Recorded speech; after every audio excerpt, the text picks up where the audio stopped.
fucking hoes and popping pillies, man, I feel just like a rock star.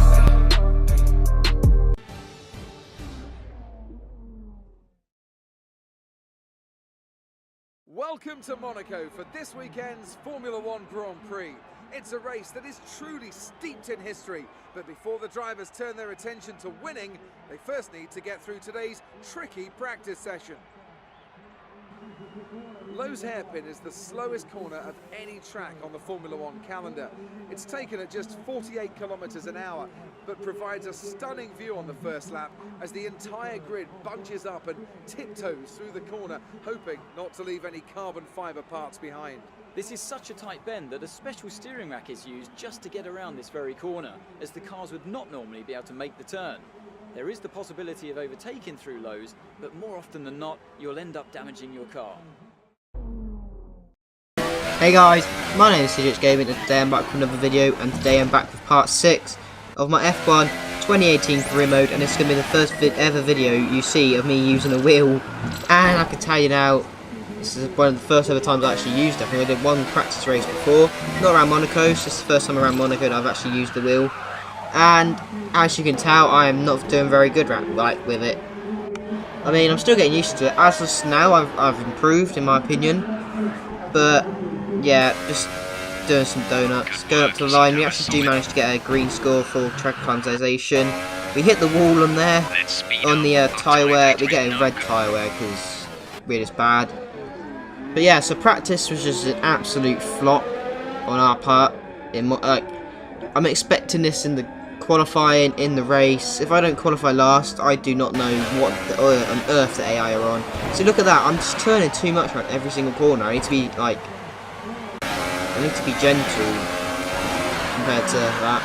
But now we're actually getting taken out by Carlos Sainz, and then we get collected by someone else, I'm pretty sure. So that's always what you want.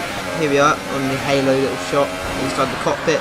There's the contact, and then there's contact with someone else here. I was pretty sure it's Sebastian Vettel. But yeah, practice is just. There's another thing with Stoffel Vandal. Oh my god, I mean, it's so annoying looking back at what my steering angles and stuff were at. But at the time I thought it was good.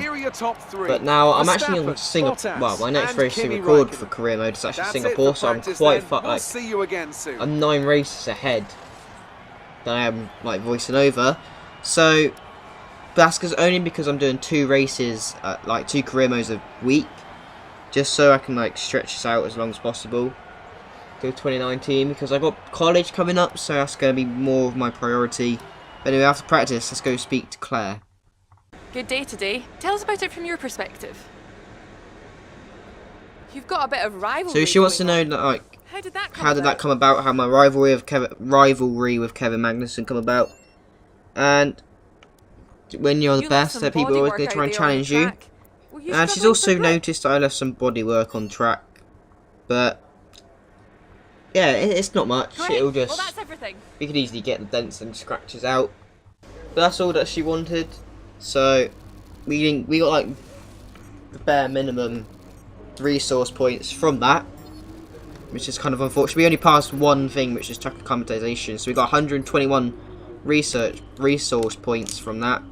But we need a good Grand Prix after Spain, because Spain was just a monstrosity of a Grand Prix. As we did end up retiring. If you haven't go watch it now. I mean, nothing exciting happened, but coming up in this season there is a lot of stuff that will happen. I kind of spoiled it, but I don't care because I'm rebellious. But yeah, we haven't even got enough to upgrade our engine upgrade that didn't actually get put on the car. But anyway, let's go into, I don't know what was going on there. But now let's go to quali. Actually, we're sat in the quali, and the race is going to end with a little bit of damp.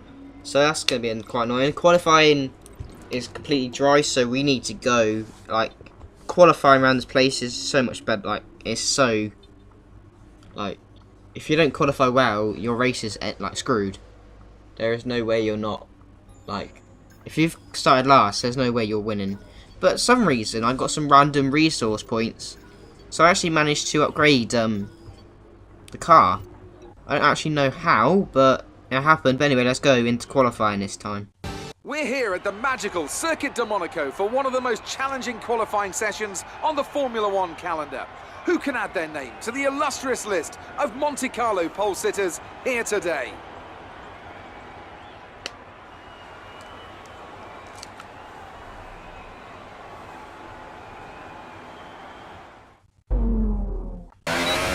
So here we are, end of Q1, coming up to the line. We're currently 5th, and we go 4th now. We're ahead of Stroll, so that's good. I think we do actually set another lap time at the end of Q1 though.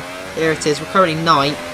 We're a couple of tenths up to the line. We're actually go P8, which is actually ahead of Marcus Ericsson. But at the end of the session, unfortunately, well, Perez actually managed to come 14th, but unfortunately we're actually out. We've qualified 16th place for the Monaco Grand Prix. That is, like I just said about a couple of minutes ago, you need to like qualify quite far up. This Fernando Alonso, I'm pretty sure that said, or Carlos Sainz actually had a grid penalty. Fernando Alonso had a grid penalty, so he's going to be 5 places lower down, which is kind of annoying. Actually, why am I saying that's kind of annoying? It's not even me. Yeah, that's kind of good actually. But we are now losing our rivalry with Sergio Perez as well as Kevin Magnussen. Sergio's only 1 point ahead of us, but Kevin Magnussen is bloody 9 ahead. So I think K-Mag has actually outdone us this time. So I think that like myth of when you start, like when they become your rival, they get harder. So I think that's actually, I don't think that's a myth anymore. But people's expectations have gone down or stayed the same or gone up, either for Sauber and Williams. That's not but exactly anyway, ideal. But there's no points for Saturday. Qualifying, just we getting told by Emma was that it's not a good qualifying. But hopefully we can manage to get to the end of the Grand Prix, like even when the rain comes. Hopefully the AI pit for intermediates, and hopefully we can stay out on the dry tyres, because it's only the last cube and it's light rain. But yeah, we're just looking around, figuring out if we should get a new part. But anyway, let's go into the race for the Monaco Grand Prix.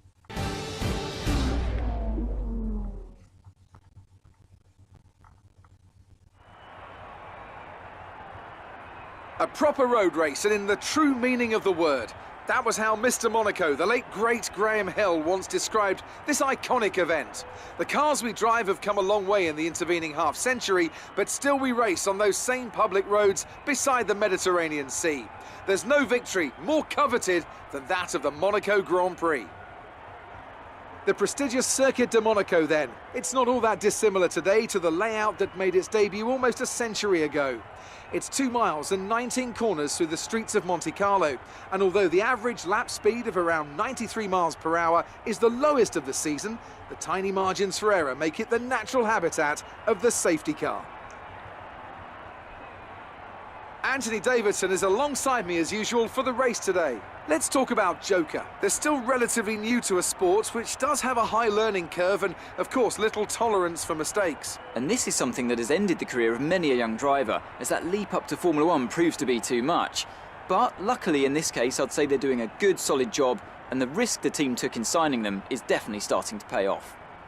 Well then, after an exciting qualifying session yesterday, let's take a look at how the cars line up.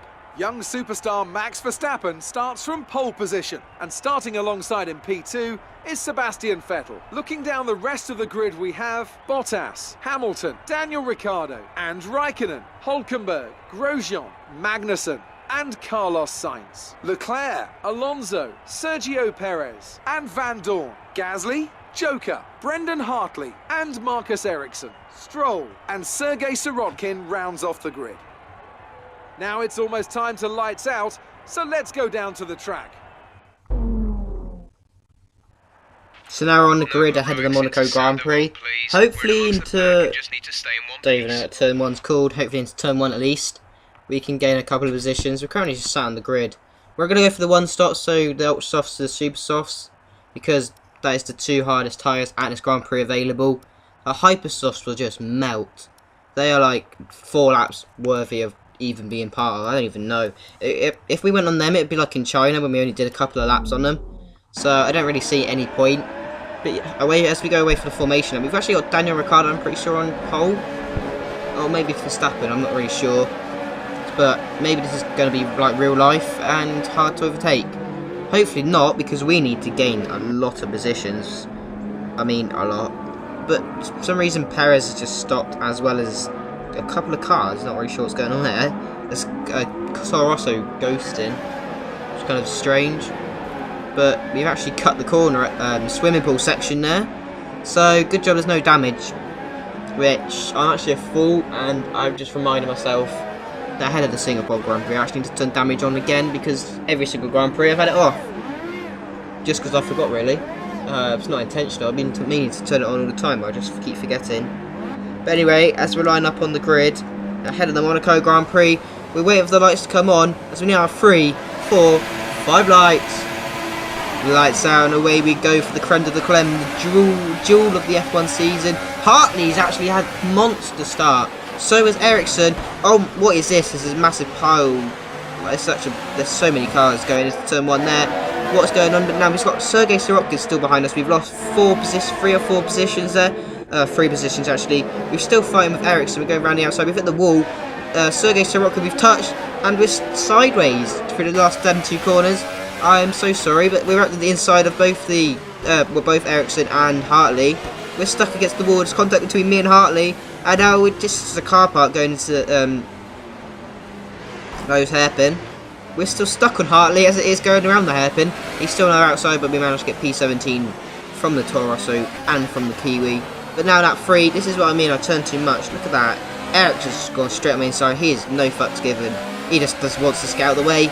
We're slowing him up so much, and I wouldn't blame him if it was me. I just dive on the inside. But now the same thing as what happened a lap earlier. Here goes Hartley up our inside. We've now got Sorokin. We're actually going to squeeze him out wide because of how much we turned. And I'm sorry, Hartley, mate. But yeah, but again we got Grosjean. No, Sorokin is actually overtaking Grosjean and Hartley. But what am I on about? Yeah, Sergei Sorokin's overtaken Hartley. He's locked up massively. But now Hartley's round our outside. He's hit the wall. Good job there's no damage, otherwise I'd be out of this Grand Prix straight, like after turn 1 to be fair. But now we're at lap 5, P20. What is this? This is a monstrosity of a race. But now we're just driving around by myself, really. There is just nothing to do, because I know we spun it. This race could not get any worse for me, could it? So, I think I'm actually going to end it right here. There's no point carrying on. We're 20th position, and it looks like it's going to be 2 DNFs in a row. So, congratulations to Hamilton, Verstappen and Bottas for actually winning the Grand Prix and getting on the podium. But unfortunately, we're last, and our team will not like that, will they? Considering 2 DNFs in 2 races, it's just unbelievable.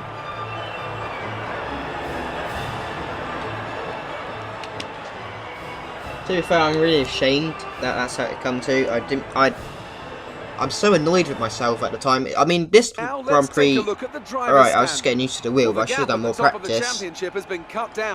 But going to Canada, France, Canada and France, I'm actually going to have manual gears.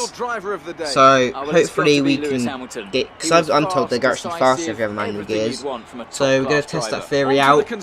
I'm not sure if it's true or not, but anyway, Lewis Hamilton wins the Grand Prix, Verstappen 2nd, Valtteri Bottas 4th, 3rd, Ricciardo 4th, Vettel 5th, Raikkonen 6th, Hulkenberg 7th, Sainz I'm pretty sure was 8th. But now we're still 7th in the drivers. Yeah, Sainz was 8th, Grosjean was 10th, 9th, and Alonso was 10th. Sergio Perez is 13th, so we've not lost any points, and so was K-Mag, to be fair.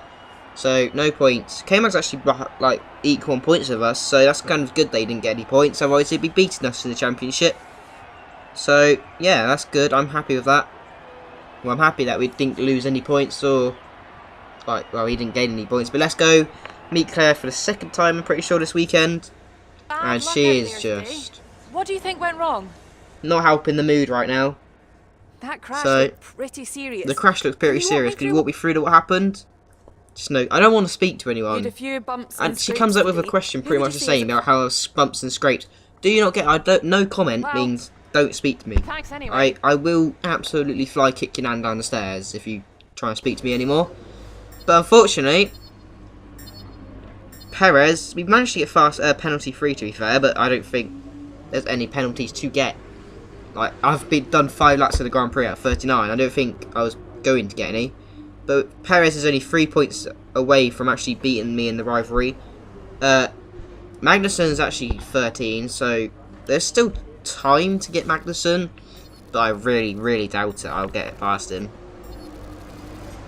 But now, we're actually getting some resource points, but it's 62 resource points. Not really what you want. I got also qualify 11th or better, and I did not get that. And that's what I mean, but the team will not like that. Look how low it is. Same with every other team. That is so annoying. But anyway, that is going to be the end of this. Well, I'm pretty sure it's going to be the end of this episode. I mean, Emma's pissed with me. So pay more attention. All we can hope is that we've got a better Grand Prix going into Canada. If not, my career is absolutely ruined. My contract value is lower than my actual... No, my value is lower than the contract value, so that might be a bad thing, and they might try and take my contract off of me. Hopefully that doesn't happen. We got Canada next, which is one of my favourite Grand Prix, and well, it's my favourite Grand Prix and one of my best. We got multiple upgrades that should be coming to the car next Grand Prix on the next 2 upgrades. But anyway, I've been CJH Gaming, and I'll see you in Canada for the Canadian Grand Prix. Bye!